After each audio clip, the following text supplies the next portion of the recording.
गवताची झोपडी आधी, आता आलोय बंगल्यामधी.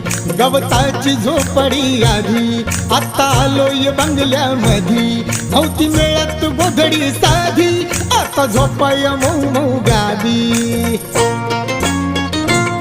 फ्रीज, टीव्ही आणि कूलर सार घरात आलंय ग. फ्रीज, टीव्ही आणि कूलर सार घरात आलंय ग.